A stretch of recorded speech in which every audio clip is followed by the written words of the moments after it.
Assalamualaikum warahmatullahi wabarakatuh. A'udzu billahi minasy syaithanir rajim. Bismillahirrahmanirrahim. Alhamdulillah wassalatu wassalamu ala sayyidina Rasulillah wa ala alihi wa sahbihi wa man ihtada bihudah. Rabbi syrah li sadri wa yassir li amri wahlul 'uqdatam min lisani yafqahu qawli. Subhanaka la ilma lana illa ma 'allamtana innaka antal alimul hakim. Allahumma anfa'na bima 'allamtana wa 'allimna ma yanfa'una wa zidna ilma. ولا حول ولا قوة إلا بالله العلي العظيم. أما بعد. Kita sambung kuliah kitab Ayyuhal Walad, wahai anakku yang tercinta, karya Hujjatul Islam Imam Al-Ghazali radhiyallahu ta'ala anhu wa quddisa sirruh. Dan kita masuk kepada perkara ketiga daripada nasihat ke-24.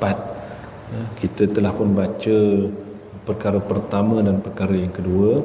Sebelum tu kita telah pun baca berkenaan tinggalkan 4 perkara. Jadi dalam nasihat yang ke-24 ini, Imam Al-Ghazali berpesan kepada murid kesayangan beliau supaya mengerjakan pula 4 perkara. Jadi perkara yang ketiga, dan insya-Allah saya kira mungkin saya baca dengan huraian yang ringkas lah, sebab mungkin kalau tak ada arah kita khatamkan pada malam ni untuk masuk ke nasihat ke-25 iaitu penutup. Ini nasihat ke-24, perkara ketiga. Baca sikitlah. Jadi sebab perkara ketiga, apabila engkau belajar satu ilmu atau engkau memutalaahnya. Mutalaah kalau dalam bahasa Melayunya menelaah. Jadi menelaah tu pun asal daripada bahasa Arab juga, telaah. Maknanya talaah, mutalaah, atau diterjemahkan sebagai mengulang kaji. Jadi kita boleh faham, apabila engkau belajar satu ilmu atau engkau mengulang kajinya, maka seyogianya, maka sewajarnya bahawa ilmu yang engkau pelajari itu akan memperbaiki hatimu dan membersihkan jiwamu. Itu tujuan ilmu. Tujuan ilmu ni yang pertama untuk mengeluarkan diri daripada kejahilan, kemudian untuk diamalkan, dan ilmu yang diamalkan itu tujuannya adalah untuk membersihkan jiwa.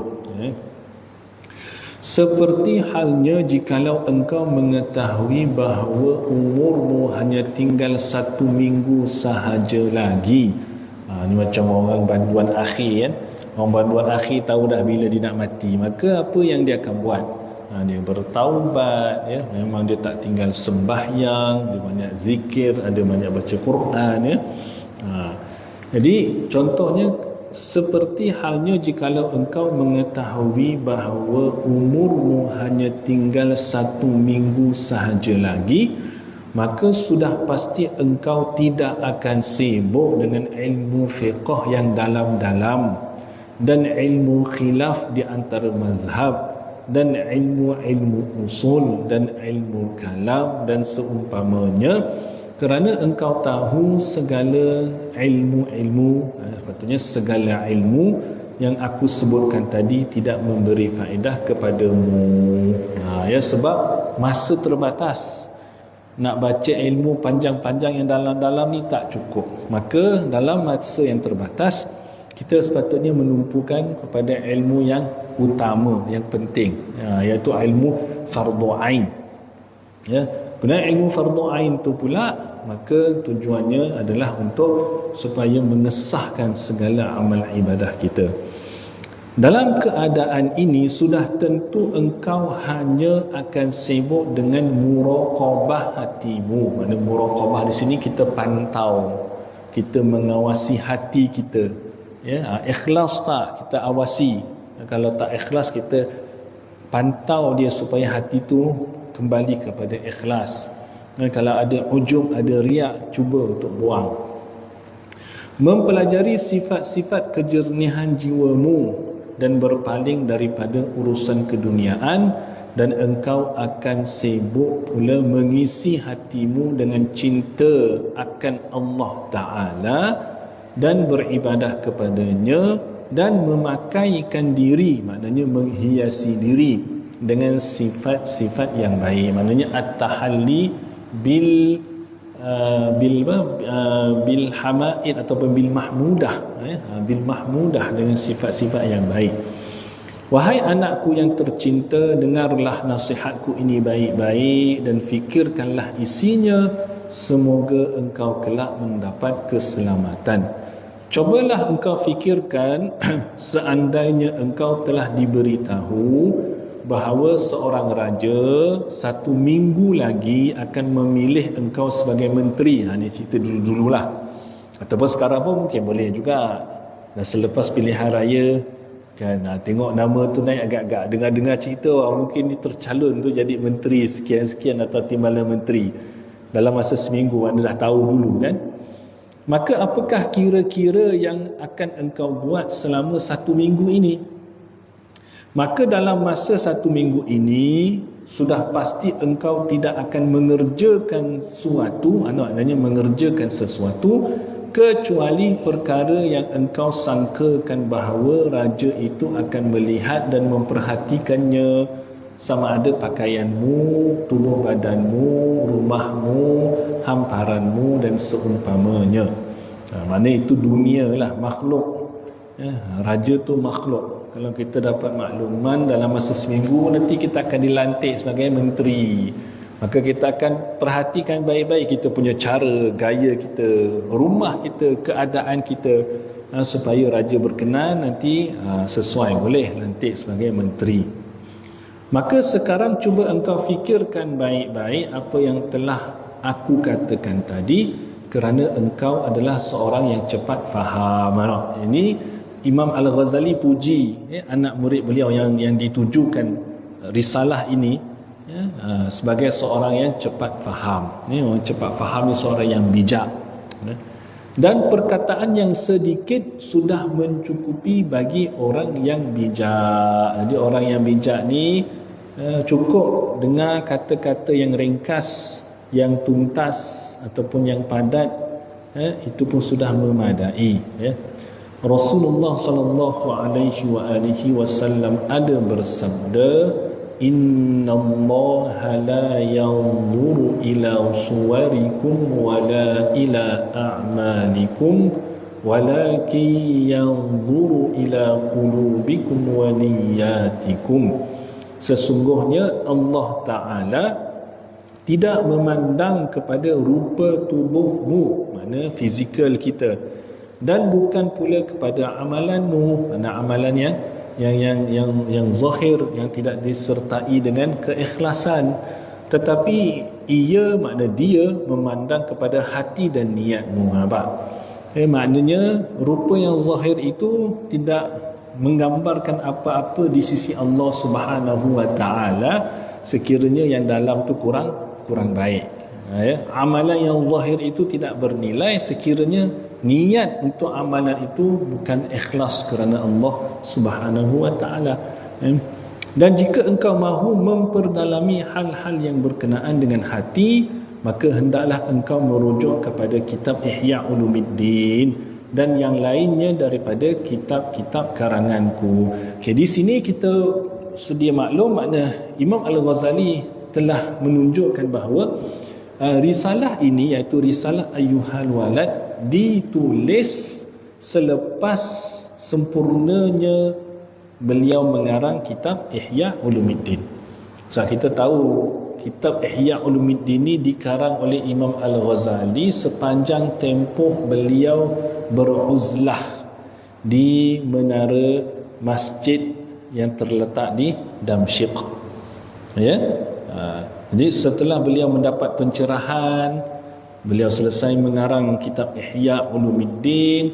Jadi beliau pun selesai daripada uzlah dan kembali mengajar seperti biasa. Maka dalam kalangan anak murid beliau tu ada yang memohon supaya beliau menulis risalah berisi nasihat. Maka terhasillah risalah Ayyuhal Walad ini, ya. Jadi mana beliau sebut kalau hal-hal hati ni nak cerita lebih-lebih, tak cukup nak cerita dalam risalah ini, tetapi boleh rujuk kepada kitab Ihya dan juga kitab-kitab lain daripada karangan Imam Al-Ghazali. Contohnya Al-Munqiz Minad Dhalalah, Kimiya'us Sa'adah, apa lagi kitab-kitab Imam Al-Ghazali yang berkaitan dengan rawatan hati ini, ya. Ilmu ini, yakni ilmu kebersihan hati, adalah termasuk ilmu yang fardu ain. Membersihkan hati itu fardu ain, ya. Dan yang lain daripadanya adalah fardu kifayah, kecuali sekadar engkau belajar hukum-hukum yang berkenaan dengan kesempurnaan mengerjakan kefarduan yang diwajibkan.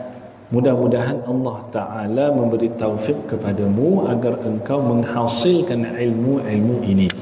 Perkara keempat, bahawa jangan engkau menghimpunkan harta dunia lebih banyak daripada cukup makan setahun. Seperti apa yang pernah dibuat oleh Rasulullah sallallahu alaihi wasallam bagi sebahagian daripada isteri-isterinya, dan beliau, yakni baginda, bersabda, Allahumma ja'al quta ali Muhammadin kafafa. Ya Allah, jadikanlah makanan keluarga Muhammad ini hanya secukupnya sahaja. Ya, kafafa, yang memadai, ya, bukan yang berlebih-lebihan. Ya. Malah memang dalam riwayat menyebutkan bahawa Nabi sallallahu alaihi wasallam telah pun menetapkan untuk keluarga baginda tu memang ada untuk, kita kata, perbelanjaan dan juga makanan setahun. Tetapi tak sampai setahun habis. Sebab apa? Bukan habis sebab makan, ya, sebab kebanyakannya baginda seorang yang suka infak, suka bersedekah, suka menyumbang. Jadi oleh sebab baginda ni banyak menyumbang, banyak bersedekah, oleh sebab itu bekalan makanan yang dah kita kata bajet setahun tu, tak sampai setahun telah pun habis digunakan. Ya, itu. Dan Nabi SAW tidak mempersiapkan makanan cukup setahun ini bagi kesemua isteri-isterinya, ya, tetapi hanya bagi mereka yang lemah imannya sahaja. Adapun isterinya yang kuat iman, maka Nabi SAW hanya mempersiapkan baginya makanan untuk sehari setengah sahaja. Ya, wallahu a'lam. Nasihat ke-25, penutup dan doa. Ya, akhir dah kita.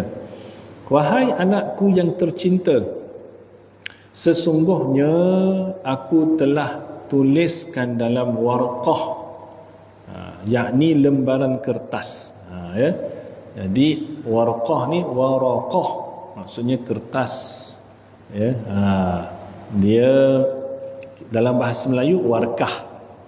Jadi sebenarnya perkataan bahasa Melayu warkah itu diserap, ini diambil daripada perkataan Arab, iaitu waraqah. Waraqah ni kita terjemahkan sebagai kertas, tetapi waraqah ni asalnya ialah daun, lembaran daun. Kerana salah satu bahan yang digunakan untuk membuat atau menghasilkan kertas ialah daun. Sebagaimana teknik orang Mesir kan, menghasilkan kertas yang diperbuat daripada daun papyrus kan. Setelah itu sekian lama barulah diperkenalkan teknik untuk menghasilkan kertas yang selain daripada daun. contohnya gunakan habuk-habuk kayu dan sebagainya. Ya. Lepas tu kertas itu pun sendiri dalam bahasa Arab ada, iaitu qirtas. Kan? Ya. Law anzalnahu fi qirtasin falamasuhu biaidihim, dalam surah Al-An'am. Fi qirtas, dalam surah Al-An'am, makna kalaulah kami menurunkan Al-Quran ini memang nampak dalam kertas.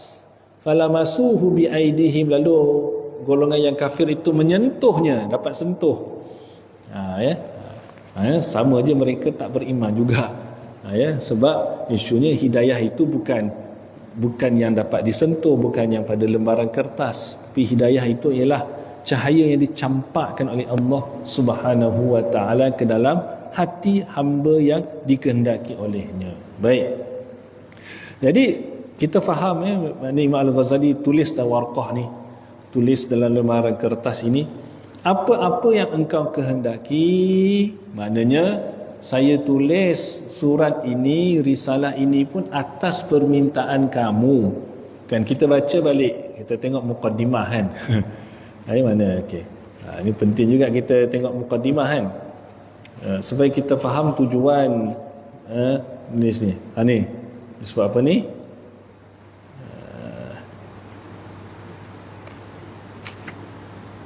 Disebut kalau tengok dari segi sini disebut dia kata kitab ini ditulis oleh Imam Al-Ghazali sebagai jawapan kepada sepucuk surat yang dikirim oleh seorang murid beliau yang sangat mencintainya. Jadi dalam surat tu murid tu memohon supaya Imam Al-Ghazali sudi menulis sepucuk surat yang merupakan suatu nasihat yang ditujukan kepadanya secara khusus. Itu ditulis suratnya secara ringkas, manakala selebihnya dari segi huraian, perincian, maka Imam Al-Ghazali pesan supaya dirujuk kepada kitab beliau, terutamanya kitab Ihya Ulumuddin.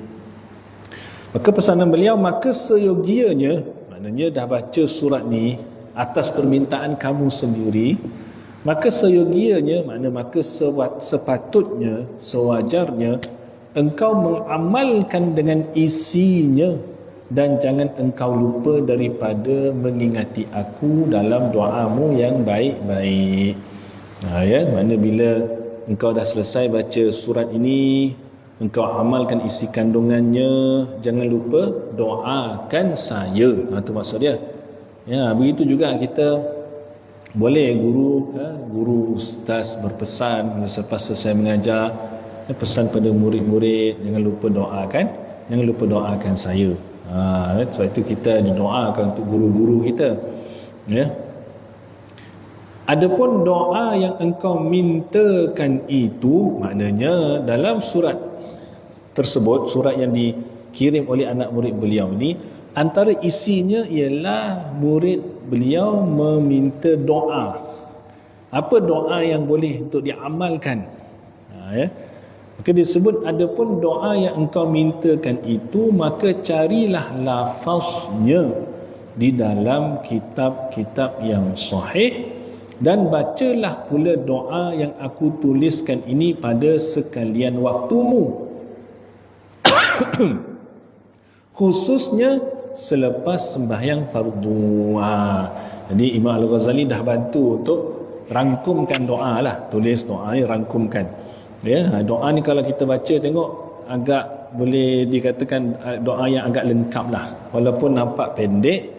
Ya, nampak pendek tetapi doa ni dia lengkap. Ya. Doa itu ialah, bolehlah nak tengok nanti dan amalkan. Ya. Allahumma inni as'aluka minan ni'mati tamamaha wa minal 'ismati dawamaha. Baik. Allahumma inni as'aluka minan ni'mati tamamaha. Ya Allah, aku memohon akan engkau daripada nikmat itu yang paling sempurna. Ataupun maksudnya, ya Allah, sesungguhnya aku memohon kepadamu kesempurnaan nikmat. Tu lihat ya. Wa minal ismati dawamaha, dan daripada pemeliharaan itu yang paling kekal. Ataupun senang, aku memohon kepadamu pemeliharaan yang kekal. Wa minar rahmati syumulaha, dan daripada rahmat itu yang paling menyeluruh. Maknanya aku memohon kepadamu rahmat yang menyeluruh. Wa minal afiyati husulaha, dan daripada afiat itu yang paling berhasil. Ataupun senang, dan aku memohon kepadamu terhasilnya afiah. Afiah ni apa? Afiah ni kalau kita terjemah mudah, kesejahteraan. Kesejahteraan. Ya. Dalam kesejahteraan tu ada keselamatan, ada kedamaian, ada kebaikan, ada keberkatan. Tubuh badan kita sihat, itu namanya afiah. Kita selalu selamat, itu namanya afiah. Kita jarang ditimpa sakit, afiah. Anak-anak kita elok, afiah. Harta kita cukup, afiah. Jadi afiah ni lengkap. Kita sentiasa dipelihara. Ya, ada je terpelihara daripada bala bencana ke, musibah ke, itu afiah. Sebab itu dalam hadis Nabi SAW pernah bersabda bahawa doa yang afdal, ya, yang dimohon kepada Allah Subhanahu wa taala ialah memohon afiah. Memohon afiah. Ini Nabi tak pernah tinggal, ya, doa mohon afiah ni. Wa minal 'aishi ar-ghadah, dan daripada kehidupan itu yang paling senang, ya, ataupun aku memohon kepadamu kehidupan yang mewah. Ar-ghadah ni mewah, yang senang. Wa minal umuri as'adah, dan daripada umur itu yang paling bahagia. Ataupun maknanya aku memohon kepadamu kebahagiaan usia. Ya, kebahagiaan umur ni dengan apa? Dapat beramal, dapat melakukan ketaatan. Wa minal ihsani atammah, dan daripada ihsanmu itu yang paling sempurna. Wa minal in'ami a'ammah, dan daripada nikmatmu itu yang paling menyeluruh. Wa minal fadli a'zabah, dan daripada kelebihanmu itu yang paling sedap. Wa minal lutfi aqrabah, dan daripada lemah lembutmu itu yang paling dekat. Lutfi, lutuf, al-lataf, antara nama Allah Subhanahu wa taala al-latif. Jadi al-latif ni boleh diterjemahkan, ada yang menterjemahkan Tuhan yang maha lemah lembut, ada yang menterjemahkan Tuhan yang maha halus. Ya, dan kebiasaannya nama Allah Al-Latif ni kebiasaannya digandingkan dengan Al-Khabir. Al-Latiful Khabir, kan? Ala ya'lamu man khalaqa wa huwal latiful khabir. Ya, mana Al-Latif Allah yang maha, Tuhan yang maha halus. Al-Khabir Allah Tuhan yang maha mendalam pengetahuannya. Ya, jadi Al-Latif ni benda yang memang sangat kita perlukan dalam hidup. Kalau tidak ada kelembutan atau kehalusan perbuatan Allah Subhanahu wa taala ni, kita akan binasa. Kita akan binasa. Setiap kerelipan mata kita, degupan jantung kita, kenapa kita tak pernah dengar pergerakan perut kita? Kan? Telinga kita ni dia ada had, kan? Kalau Allah izinkanlah kita dapat dengar pergerakan perut. Lepas kita makan je kita dengar, kan? Makanan tu lalu dekat esophagus kita, dengar masuk perut. Lepas tu kita dapat dengar pula proses pencernaan tu, dengar betul. Kita dapat dengar pula apa benda yang bergerak dalam otak kita. Setiap helaan nafas kita boleh dengar. Maka apa akan jadi kat hidup kita? Sengsara hidup kita. Sengsara. Kita tak boleh tidur. Nak tidur je dengar perut kita berbunyi. Bukan bunyi sebab lapar. Rupanya tengah proses pencernaan tu kita dapat dengar.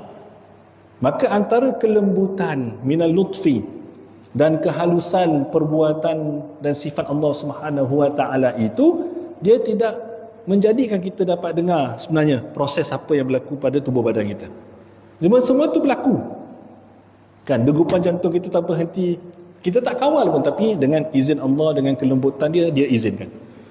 Nampak Lepas tu saya ingat hari Syekh Ali Jumaah sebab apa? Kalau Allah menarik sahaja kelembutannya itu, kita tidak akan kekal walaupun sedetik. Kita akan binasa walaupun sedetik itu dah binasa dah. Ya, baik.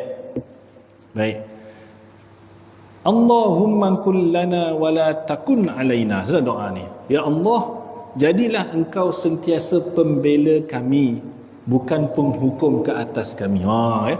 Allahumma kun lana wa la takun alaina. Ini keunikan bahasa Arab. Ya. Lepas itu kena berdoa betul-betul. Allahumma kun lana. Mana bila sebut lana tu maknanya jadilah pembela kami. Wala takun alaina. Bila alaina maksudnya janganlah jadi penghukum kami. Ya. Contoh doa Allahumma khtim lana wala takhtim alaina. Sama ya, khatam. Tapi satu khatam lana, satu lagi khatam alaina. Jadi Allahumma khtim lana maksudnya ya Allah, akhiri kesudahan hidup kami dengan kebaikan. Itu lana. Wala takhtim alaina, jangan akhiri kehidupan kami dengan keburukan. Baik. Allahumma khtim bis sa'adati ajalana. Ya Allah, habiskanlah ajal kami dengan kebaikan. Habiskan ni, ikhtim ni maksudnya akhiri ya, ataupun tutup. Ya Allah, tutuplah kehidupan kami dengan ataupun ajal kami dengan kebahagiaan. Wa haqqiq biziyadati amalana, dan berikanlah kepada kami yang lebih baik daripada apa yang kami harapkan. Allah. Wa qurim bil afiyati ghuduwana wa asalana, dan iringkanlah pagi dan sore kami. Bahasa Indonesia pula tak? Sore, pagi dan petang kami lah. Ya. Iringkanlah pagi dan petang kami dengan keafiatan. Waja'al ila rahmatika masirana wa ma'alana, dan jadikanlah kesudahan kami dan kemuncak cita-cita kami untuk mendapatkan rahmatmu. Wasbub sijala afwika ala dhunubina, dan tuangkanlah hujan yang lebat daripada kemaafanmu ke atas dosa-dosa kami. Ya, ataupun bahasa, kalau nak bahasa yang kita kata puitis sikit lah, limpahkanlah hujan kemaafanmu ke atas dosa-dosa kami. Ya. Sijala afwika, limpahan keampunanmu ataupun limpahan kemaafanmu. Wa munna alaina bi islahi uyubina, dan sentiasalah engkau memberi nikmat kepada kami dengan memperbaiki segala keaiban kami. Maksudnya apa? Antara nikmat Allah Subhanahu wa taala yang kita mohon ialah supaya dengan nikmat itu kita sentiasa memperbaiki kehidupan kita, ya, memperbaiki kekurangan kita, kekurangan amal. Waja'alit taqwa zadana, dan jadikanlah takwa itu sebagai bekalan kami. Wa fi dinika ijtihadana, dan jadikanlah pula kesungguhan kami di dalam memperjuangkan agamamu. Wa alaika tawakkulana wa i'timadana, dan jadikanlah tawakal dan pegangan kami hanya dengan engkau. Allahumma sabbitna ala nahjil istiqamah. Ya Allah, tetapkanlah kami berada di atas jalan istiqamah. Wa a'izna fid dunya min mujibatin nadamati yaumal qiyamah, dan lindungilah kami di dunia ini daripada mengerjakan perkara-perkara yang mengakibatkan penyesalan kami di hari kiamat nanti. Ya. Wa khaffif 'anna thiqalal awzar, dan ringankanlah bebanan dosa-dosa kami. Warzuqna 'ishatal abrar, dan kurniakan kepada kami kehidupan hamba-hambamu yang baik-baik. Wakfina wasrif 'anna syarral asyrar, dan jauhkanlah kami daripada segala kejahatan orang-orang yang jahat. Wa'atiq riqabana wa a'tiq, patutnya wa'atiq, wa'atiq riqabana wa riqaba abaina wa ummahatina wa ikhwanina wa akhwatina minan nar, dan lepaskanlah leher kami dan leher ibu bapa kami dan seluruh saudara kami yang laki-laki dan yang perempuan daripada belenggu api neraka. Ya. bi rahmatika ya azizu ya ghaffar. Dengan semuanya itu dengan berkat rahmatmu wahai Tuhan yang maha mulia, ya aziz, ya ghaffar, Tuhan yang maha mengampuni, maha pengampun, ya karim, Tuhan yang maha pemurah, ya sattar, Tuhan yang maha penutup segala keaiban, ya alim, Tuhan yang maha tahu, ya jabbar, dan Tuhan yang maha perkasa. Ya Allah, ya Allah, ya Allah, birahmatika ya arhamar rahimin, wa ya awwalal awwalin, wahai Tuhan yang maha awal, wa ya akhiral akhirin, wahai Tuhan yang maha akhir, wa ya zal quwwatil matin, wahai Tuhan yang maha kuat dan lagi teguh, wa ya rahimal masakin, wahai Tuhan yang mengasihi golongan miskin, wa ya arhamar rahimin, wahai Tuhan yang maha pengasih. La ilaha illa anta, tidak ada Tuhan selainmu. Subhanaka, maha suci engkau. Inni kuntu minal zalimin, sesungguhnya aku tergolong dalam golongan yang zalim. Wa sallallahu ala sayyidina Muhammadin wa alihi wa sahbihi ajma'in, walhamdulillahi rabbil alamin. Jadi kita tengok balik doa ni sama-sama. Sebab doa ni dia punya hujung tu semua sedap, cantik. Okay. Jadi tengok kita baca macam mana. Allahumma inni as'aluka minan ni'mati tamamaha, wa minal usmati dawamaha, wa minar rahmati shumulaha, wa minal afiyati husulaha. Okay, tu yang pertama.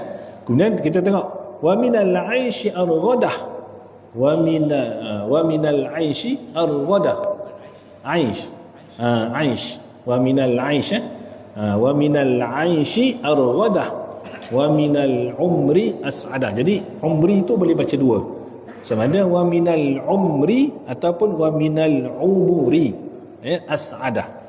Okey, tambah dah. Wa minal ihsani atammah, wa minal in'ami a'ammah. Okey, mana mah. Wa minal fadli a'zabah, wa minal lutfi aqrabah. Nampak kan cantik ujung tu ya. Allahumma kun lana wa la takun alaina. Allahumma khtim bis sa'adati ajalana wa haqqiq biz ziyadati amalana wa qarin bil afiyati wuduwana wa awsalana waj'al ila rahmatika masirana wa ma'alana wasbub sijala afwika ala dhunubina wa munna alaina bi islahi uyubina waj'alit taqwa zadana wa fi dinika ijtihadana wa alaika tawakkulana wa i'timadana. Baik, kalau kita perasan hujung dia ajalana, lam jalana, wa haqqiq bi ziyadati amalana wa qrin bil afiyati wuduwana wa awsalana. Nampak waj'al ila rahmatika masirana wa ma'alana. Okey, jadi bila masuk wasbuk sijala afrika ala dhunubina, dhunubina wa munna alaina bi islahi uyubina. Cantik tu, dhunubina uyubina. Dan seterusnya waja'alit taqwa zadana, zadana wa fi dinika ijtihadana wa alaika tawakkulana wa i'timadana. Cantik, sedap doa ulama ni, hujung dia tu cantik. Okay, kita tengok yang seterusnya. Allahumma tsabbitna ala nahjil istiqamah wa a'izna fid dunya min mujibatin nadamah yaumal qiyamah. Boleh ya. Wa khaffif 'anna thiqalal awzar warzuqna 'ishatal abrar wakfina wasrif 'anna syarral ashrar wa a'tiq riqabana wa riqaba abaina wa ummahatina wa ikhwanina wa akhawatina minan nar birahmatika ya azizu ya ghaffar ya karimu ya sattar ya alimu ya jabbar. Kan cantik ujung ra semua. Okay? Ya Allah, Ya Allah, Ya Allah. Jadi ni nama-nama yang Imam Al-Ghazali sebutkan dalam doa ni, ya, dia bersesuaian lah, ya, bila sebut Ya Aziz, ya, yang maha mulia, sebab kita memohon banyak benda yang berkaitan dengan kemuliaan. Jadi bila kita memohon benda-benda yang berkaitan dengan kemuliaan, maka salah satu nama yang kita suruh ialah Allah yang Aziz, yang maha mulia. Dan sebut Ya Ghaffar, sebab dalam doa ni pun kita mohon ampun daripada Allah, maka kita mohon Ya Ghaffar, ya. Kalau dalam Asmaul Husna, nama Allah berkaitan dengan Ghaffar ni ada 3.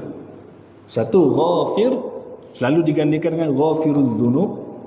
Yang kedua, Ghafur. Yang ketiga, Ghaffar. Apa beza? Dia ada beza, ya. Ketiga-tiga ni kita terjemah Maha Pengampun, tak ada masalah, Maha Pengampun. Tapi Ghafir maknanya Maha Pengampun secara umum. Kemudian kalau Ghafur maknanya memang Maha Pengampun tanpa batas, tu Ghafur. Sebab Ghafur ni dalam bahasa Arab di atas wazan fa'ul yang membawa maksud berlebih-lebihan. Ya, ada unsur berlebih-lebihan. Tapi Ghaffar maksudnya yang Maha Pengampun, ya, yang sentiasa memberi keampunan setiap kali hamba-hambanya melakukan kesalahan dan memohon ampun kepadanya. Tu Ghaffar, ya, atau wazan fa'al yang membawa maksud perbuatan itu berulang kali. Mana Allah Subhanahu Wa Taala ni sentiasa memberi ampun. Bila ada hambanya mohon ampun, dia ampunkan. Dia ampunkan. Walaupun hamba itu melakukan dosa berkali-kali, kemudian bertaubat, dia tetap juga memberikan ampunan. Itu Ghaffar, ya. Jadi sebut guna sini Ghaffar kerana kita sedar kita ni memang selalu melakukan dosa, maka selalulah juga kita mohon ampun kepada Allah Subhanahu Wa Taala yang sentiasa memberi keampunan, ya. Ya Karim, yang Maha Pemurah, sebab yang kita mohon dengan Allah ni benda-benda, perkara-perkara yang memang datang daripada sumber kemurahannya. Ya Sattar, ya Allah yang sentiasa menutup keaiban hambanya. Ya Sattar, ya. Ya Alim, ya, wahai Tuhan yang Maha Tahu, dia Maha tahu isi hati kita, apa yang kita nak daripada doa kita. Ya Jabbar, dan wahai Tuhan yang Maha Perkasa, ya. Jabbar ni pun boleh juga, salah satu maksudnya dia dengan kekuatannya dia menutup segala kekurangan. Ya, sebab itu ada satu dia bilang Jabirah. Itu biasa Jabirah ni ialah yang kita pakai kalau kita patah tangan tu, bandage tu kan, kita pakai itu dalam bahasa Arab dipanggil Jabirah. Sebab dia menutup, sambil tu dia menampung supaya tulang yang patah tu cepat sembuh. Maka itu juga Jabbar ni, Allah Subhanahu Wa Taala yang dengan keperkasaannya itu, ya, dia menutup kekurangan hambanya. Malah bukan sekadar menutup, dengan penutupannya itu dia menampung, ya, dia menampung supaya hambanya itu bangkit daripada dosa, daripada kekurangan Allah. Jadi nama Allah Subhanahu Wa Taala ni sebab itu dinama Asmaul Husna, ya, nama-nama yang maha indah, yang sekiranya direnung, diamati, dihayati, maka dia akan menyebabkan kita rasa Allah, memang Allah Subhanahu Wa Taala ni Tuhan yang maha hebat, ya. Itu Imam Al-Ghazali sebut Ya Allah, Ya Allah, Ya Allah, bi rahmatika ya arhamar rahimin, wa ya awwalal awwalin. Dia asalnya awwalal awwalin ni, wahai Tuhan yang maha awal, mendahului yang awal. Ya. Jadi kita maknanya ya awwalal awwal ini, ya awal yang hakiki, al awwalin yang awal secara idhafi. Maksudnya, ya, dalam kita ni sebenarnya bila kita sebut orang yang pertama, siapa orang yang pertama? Itu maksud dia. Yang pertama apa? Maknanya ada benda yang pertama, ada orang yang pertama, ada nabi yang pertama, ada, kita kata, tempat yang pertama, betul? Jadi ada yang pertama, mesti ada yang pertama, mesti ada yang terakhir. Jadi yang pertama kalau dalam kalangan makhluk itu idhafi atau majazi. Tapi bila disandarkan kepada Allah yang awal dan yang akhir, itu hakiki. Ya. Siapa yang paling awal? Allah sebelum makhluk. Tetapi dalam kalangan makhluk, siapa yang paling awal? Tu ada riwayat. Makhluk yang paling awal Allah Subhanahu Wa Taala ciptakan ialah qalam. Kan? Waktu kita belajar Nabi yang awal Nabi Adam alaihi salam. Contoh kan? Kita belajar. Baik. Kemudian wa ya akhirul akhirin, wahai Tuhan yang maha akhir, lebih akhir daripada yang akhir. Maksudnya apa? Wahai Tuhan yang tetap ada setelah segala-galanya berakhir. Itu maksudnya. Kan? Itu antara nama Allah Al-Awwal dengan Al-Akhir kan? Huwal awwalu wal akhiru wal zahiru wal batin wa huwa bikulli syai'in alim. Dalam surah Al-Hadid. Dia maha awal, melebihi yang mana-mana yang awal, dan dia yang maha akhir setelah segala-galanya berakhir. Itu maksudnya. Makhluk yang paling akhir sekalipun sebenarnya selepas makhluk itu tak ada, Allah tetap ada. Itu maksud dia. Ya. Wa ya zal quwwatil matin, wahai Tuhan yang memiliki kekuatan yang sangat teguh. Ya. Matin ni mana teguh. Ya. Kekuatan al-zal quwwah, kekuatan al-matin yang sangat teguh. Ya. Wa ya rahimal masakin, wahai Tuhan yang penyayang terhadap orang-orang miskin. Ya rahimal masakin. Walaupun kita ni tak miskin dari segi zahir, tapi hakikatnya kita miskin dari segi hakikat. Sebab maksud miskin apa? Kita sentiasa memerlukan orang lain. Betul Walaupun harta dia bertimbul, dia kaya, sebenarnya di sebalik kekayaan itu dia miskin. Ini kita kena sedar. Dia ada orang dia tak sedar dia kaya, rasa dia kaya. Tak, di sebalik kekayaan ni sebenarnya dia miskin. Maka begitulah kita, waktu kita bila minta dengan Allah, kita kena minta macam orang miskin minta. Dalam riwayat Nabi SAW berdoa pada hari Arafah. Nabi doa minta tangan macam disebab apa? Sebagaimana dalam riwayat itu semua disebab apa? Kastirtulabil miskin, ataupun katalabil miskin, seperti orang miskin yang meminta-minta. Nabi tak ada tangan doa pada Allah tu minta. Sebab itu kita ni bila minta dengan Allah Subhanahu Wa Taala tu, tangan tu biar tunjuk yang kita ni memang nak. Bersungguh kita ni memang miskin, ya Allah, aku miskin, ya Allah, engkau kaya, bagilah aku. Tu maksud dia. Wa ya arhamar rahimin, wahai Tuhan yang maha pengasih melebihi orang yang pengasih. Ada tak orang pengasih ni? Ada. Mak ayah kita pengasih, suami kita, isteri kita, ya. Tapi nak banding dengan pengasihnya makhluk, Allah Subhanahu Wa Taala lebih pengasih. La ilaha illa anta, ni satu pengakuan, tidak ada Tuhan selainmu, subhanak, maha suci engkau, inni kuntu minal zalimin, sesungguhnya aku tergolong dalam golongan yang zalim. Inilah doa Nabi Yunus alaihi salam ketika baginda berada dalam perut ikan, ya, selama dalam kegelapan 3 lapisan. Itulah yang sentiasa disebut oleh Nabi Yunus alaihi salam. Ya, jadi siapa yang rajin sebut ni, maka Allah Subhanahu Wa Taala akan melepaskannya daripada kesusahan. Ya, ini doa yang ajaib. Wa sallallahu ala sayyidina Muhammad wa alihi wa sahbihi ajma'in. Walhamdulillahi rabbil alamin. Alhamdulillah, berakhir kuliah kitab Ayyuhal Walad kita ni, khatam lah.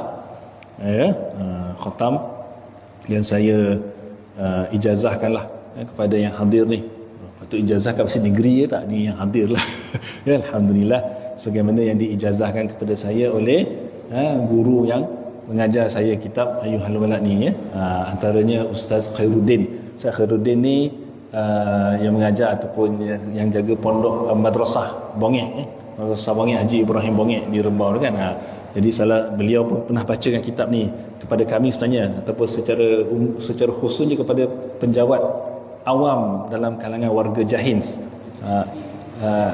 Dr. Aiman di Masjid Negeri kan. Ya.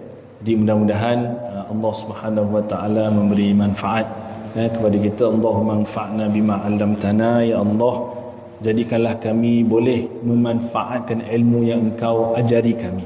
Wa'allimna ma yanfa'una, dan ajarilah kami ilmu yang bermanfaat. Wazidna ilma, dan tambahilah kami ilmu. Mudah-mudahan, dan sama-samalah kita tutup pengajian kita ni dengan menghadiahkan surah Al-Fatihah kepada Hujjatul Islam Imam Al-Ghazali, dengan niat mudah-mudahan apa sahaja yang kita baca, kita mulakan kuliah ni tadi dengan mula kuliah kita Ayuhan Walad ni, maka pahalanya sampailah kepada Hujjatul Islam. Begitu juga sampai pahalanya pada penterjemah kitab ini, iaitu Syekh Ahmad Fahmi bin Zamzam, Al-Maliki An-Nadwi. Al-Fatihah. A'udzubillahi minasyaitonir rajim. Bismillahirrahmanirrahim. Alhamdulillahi rabbil alamin, arrahmanir rahim, maliki yaumiddin, iyyaka na'budu wa iyyaka nasta'in, ihdinas siratal mustaqim, siratal ladzina an'amta 'alaihim ghairil maghdubi 'alaihim waladdallin. Amin. Wa sallallahu ala sayyidina Muhammadin wa ala alihi wa sahbihi wa baraka wa sallam. Subhana rabbika rabbil izzati amma yasifun, wassalamun alal mursalin, walhamdulillahi rabbil alamin. Wassalatu wassalam, wabillahi taufiq wal hidayah. Wassalamualaikum warahmatullahi wabarakatuh.